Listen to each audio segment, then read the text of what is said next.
xam nga yàlla sàkkul dans l'APR ku ma mën ci benn domaine de la vie scientifique de Macky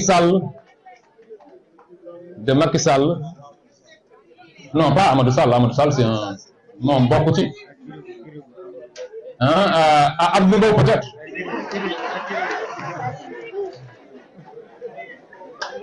mais je veux rendre hommage aux enseignants parce que au départ je me prédestinais à ça. Je voulais devenir enseignant à l'université mais c'est très long. Il fallait à un certain moment se décider à trouver un job. C'est très long pour enseigner.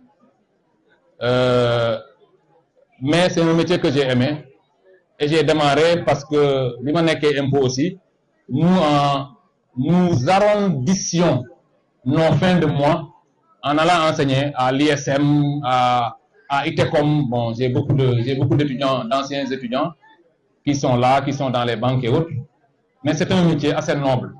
C'est important donc qu'on puisse se former. Et là, je une question par rapport à la JPS, aux jeunes du parti. Nous voulons gérer ce pays jusqu'en 2050. Mais depuis nous voulons une politique, les jeunes. C'est important de faire de la politique. Mais c'est aussi important, c'est aussi important de se former. Formez-vous, parce qu'aujourd'hui, demain, il faudra remplacer cette génération que nous sommes. Nous sommes une génération très bien formée. Très, très bien formée. Parce que, système éducatif, peut-être que les dégradé. Mais petit nous, quand même, c'était un bon système. Il va falloir que vous puissiez vous former pour constituer l'élite du parti de demain. Non pas naître immédiatement dans des positions politiques. C'est important, nous pouvons le dire.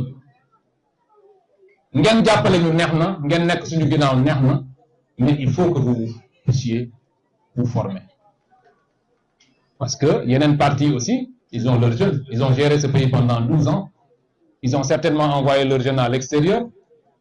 À un certain moment, il était même dangereux pour nous d'aller dans le sens de ce qu'on a appelé les appels à candidature.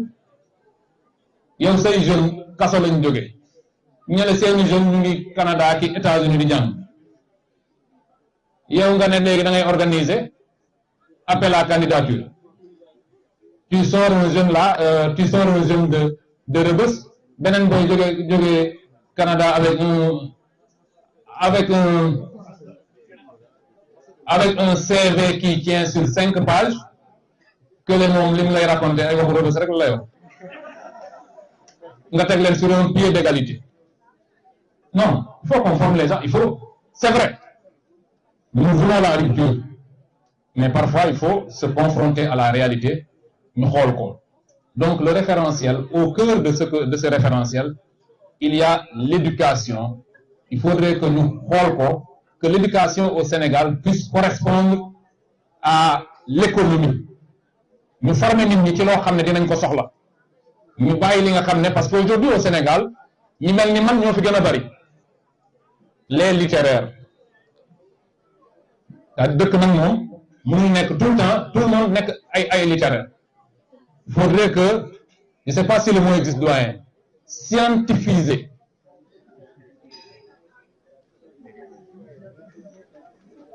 C'est un barbarisme. C'est-à-dire qu'il faut qu'on travaille sur les matières scientifiques. Bon, on est dans les familles, les scientifiques de Noubari. Nous, par exemple, dans ma famille, on a qu'un bachelier scientifique. Bien un bachelier scientifique. C'est le cas dans beaucoup de familles. Il faudrait que nous insistions sur les matières scientifiques pour que nous rééquilibrions de que madame. Sinon, on va avoir un pays. Bon, c'est important d'avoir des juristes, c'est important. Les matières littéraires, c'est important. C'est nos spécialités. On maîtrise la langue, on maîtrise le droit, mais il y a des matières tout aussi importantes. Il faut que l'État investir. Je pense que les gens ont commencé, mais il faut approfondir l'éducation, la formation. su ma jógee ci loolu toujours dans le capital humain il y a la santé le système de santé au Sénégal du ma ci sori c'est un système qu'il faut réformer en profondeur balaa nga xam ni dëkk bi am na problème nga feebar wala nga am ku feebar il y a beaucoup de problèmes au niveau du système de santé dans les hôpitaux parce que pendant longtemps nos élites ont eu la possibilité d'aller se soigner à l'extérieur loolu peut-être man dama ciy woote si ça peut être fait que le premier ministre ou le président de la République puisse prendre la décision mais d'interdire à nos élites d'aller se soigner à l'extérieur gis nga nit buñ la bés buñ la nee yow tu es là tu es ministre tu es tel tu ne pourras pas aller te soigner à l'extérieur dinañ defar suñu hôpitaux yi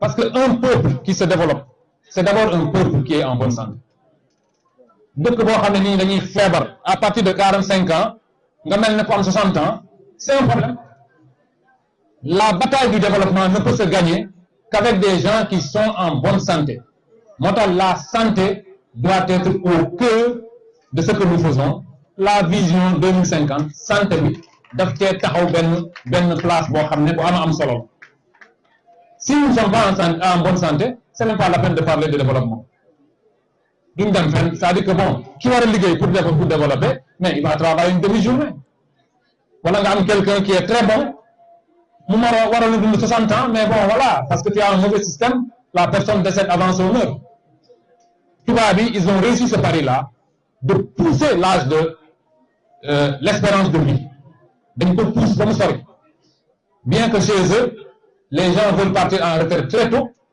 ñun chez nous c'est l'inverse les gens ne veulent pas partir très tôt à la retraite mais le système de santé doit être revu je pense que le gouvernement en a parlé il faut qu'on le revoie il faut qu'on digitalise il faut qu'on fasse un certain nombre de choses ba nga xam ne aujourd'hui les Sénégalais ont accès à la santé si nous sommes en bonne santé Sénégal moom xarañ na Sénégalais xarañ na nous avons un des peuples les plus travailleurs d'Afrique boo leen mayee jàmm ñu nekk en bonne santé fii ak nga teg dëkk bi ci yoon fii ak 2050 on aura un autre Sénégal mais bu dee dañu continuer nii avec un système de santé qui ne marche pas dañuy sonal suñu bopp alors dama waxoon ni donc nit ki dans la vision 2050 la personne doit être d'abord bien éduquée la personne doit être en bonne santé mais nit ki aussi dafa war am les mêmes chances Sénégal warta am discrimination l'égalité des chances que nga nekk góor wala nga nekk jigéen c'est un petit clin d'œil aux féministes qui ont sauté sur moi de façon incroyable uniquement parce que dama wax ni jigéenu port yi nañ wàcc à 15 heures c'est-à-dire que defe naa dañoo namm débat rek quoi mais loolu jarutoon na débat franchement dire que au niveau du port nañu ñu wàcc 15 heures les gens ont fait un débat qui a tenu en haleine le pays benn 2 jours j'ai vu des gens m'attaquer de toutes parts que bon je sais pas trop mais pour moi man li ma gëm mooy li ma wax ni mooy que les femmes nga nekk góor wala nga nekk jigéen nga dëkk Dakar wala nga dëkk Bignona tu dois avoir les mêmes chances loolu mooy permettre que dëkk bi am ses meilleures ressources les meilleurs fils du Sénégal dañ leen di am parce qu'ils auront les mêmes chances mais bu fekkee da ngaa juddoo Tamba rek loolu nekk un handicap pour toi di nga gis un gars qui est né à Tamba am des capacités extraordinaires mais système bi tax ba moom du mën a yegg si mukk du mën a yegg si Dakar loolu c'est une perte pour le pays donc on doit créer les conditions ba nga xam ni ak foo mënti dëkk ci Sénégal si tu as un certain nombre de capacités si tu as un talent à faire valoir nga mën a yegg si ba Dakar dëkk bi mën la utiliser day permettre que le pays ait un système qui permet d'atteindre tout le monde. J'avais dit qu'on devait être légaliste. Je m'étais fixé comme objectif de ne pas atteindre 21 heures. Il reste 3 minutes et je ne pense pas pouvoir parler pendant 3 minutes. Quelle sera la solution dans ce cadre-là? Peut-être qu'on va appeler Ousmane Sonko. Mon bon mes problèmes beaucoup soumettre il trouve toujours des solutions. C'est un vrai leader.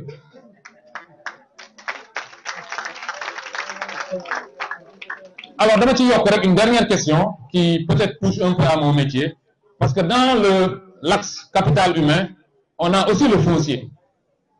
Foncier mooy li suul waa APR, parce que ñoom ñëpp quand ils avaient le pouvoir dañoo daw ci foncier. Notre ami Farba Ngom moom li mu am defe naa mat na région quoi, moom ñeneen ak ñeneen, c'est-à-dire que ngay gis koo xam ne am na lu toll ni Dakar, ça dépasse l'entendement.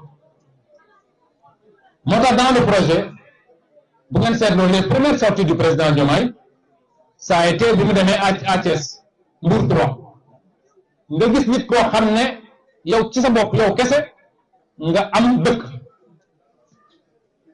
c'est-à-dire amuñu ay terrain. Gis naa temps yi ñu dem jëli li ma am man en tant qu'inspecteur des impôts, jël terrain yi ma am, jël yeneen terrain yu ci boole yoo xam ne sax xaw fu ñu ko jëlee, ñu ne loolu la am. Bon, malgré tout ils ont listé je pense 4 terrains. waaw mais bon wàllu jum ko ñaan 20 ans aux impôts domaine nga xam ne mën naa am terrain fu ne maam ngeen limal ma 4 yokk ci ay affaire, mais man amaguma dëkk. te ñun on ne sera pas dans ça. loolu laay wax nit ñi, c'est ça la chance qu'on a avec le duo Diomaye Faye Ousmane Sonko. C'est-à-dire c'est des gens yoo xam ne affaire àddina intéressé wu leen, l'enrichissement personnel ne les intéresse pas. C'est des gens yoo xam ne dinañ fi toog ba jóge fi doo dégg ci suñu régime bi ñaan la non président moo jël lii wala premier ministre moo jël lii. C'est ça la chance du Sénégal. loolu depuis 1960 amul. Aujourd'hui dans le foncier, ce qu'il faut faire, c'est qu'il faut beaucoup de réformes qui puissent empêcher à quelqu'un di jóg rek di jël des décisions di accaparer des terres, parce que ba tey c'est le même système. Li fi ne bu ñu ko fi bàyyee le jour que Diomaye et Ousmane Sonko partiront, mais attends da ngay indi benn kan laa mën a toon ci waa APR sax kan laa ci gën a non pas Abdou Mbow ne sera jamais président de la République. Il sait pas ce que c'est qu'être président de la République, mënut a nekk président de la République. Non, on va prendre mon ami. Non, Amadou Ba n'est plus de l'APR, moom bàyyi na. Abdoulaye Daouda Diallo. Non, il peut pas être président de la République. waa APR kenn ci ñoom mënta nekk président de la République. ñi fi nekk nii xanaa seeni doom. loolu laa leen bëggoon a remarqué loo. yéen a ngi lim ay nit mais ñooñu bu dégloo affaire bi vidéo lu xool dañ naan waaye gars yi ñoom ñoo bëgg rek man nii président non attendez Pape Malick Ndour non il faut être sérieux. Il faut être sérieux, c'est-à-dire que dëkk bi waa APR moom duñ ko yoret xanaa ñeneen. Et il ne faut pas transhumer, parce qu'aujourd'hui aussi affaire transhumance il faut ñu xool ñu ngi jaar fu ne. Ils commencent d'abord par effacer leur profil Facebook, parce qu'il est difficile de voir un gars de l'APR bu mos a def lu répréhensible. Nous, suñu opposition nous on a une opposition facile à gérer, parce que un opposant sur 2 devrait être en prison. Ñun suñu mbir yomb na, ñun on n'a pas d'opposition. ñi wax nii ci kaw bu ñu ñibbee seen kër dañuy joli ñaan yàlla ne waaye man maa ngi wax nii ay ñii buñ jógee ci man, parce que def nga loo xam ne yow tu sais que war nañ laa mën a jàmm, parce que ils étaient dans un système d'accaparement de richesse. ñoom ñëpp dañ doon jéem a enrichir. On pouvait fermer les yeux et les prendre tous, libérer Rebeuss de tous ces prisonniers et les mettre là-bas. Ils vont aller méditer là-bas. Donc nous, on aurait dû avoir une opposition très facile, mais bon, peut-être que aussi ñun dañoo baax, man de bokkuma ci ñu baax. Donc c'est pas mon choix moi. Man bu doon man la rek.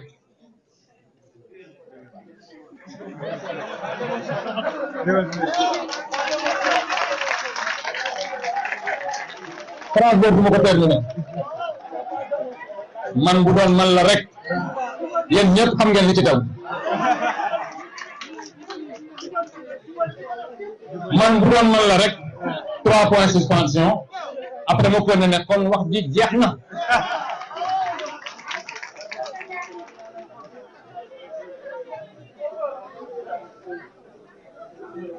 Donc je parlais du foncier, je disais que il faut ñu réformer ko de sorte que muy ñun di keneen ak keneen kenn du mën au niveau du Sénégal am lu toll ni dëkk parce que loolu moo fi ne tey jii changé wu système bi bu fi président Diomaye jóge woon beneen président ñëw tegaat le même système il sera possible pour le doyen Kébé mais d'avoir l'équivalent mais de la Gambie au Sénégal.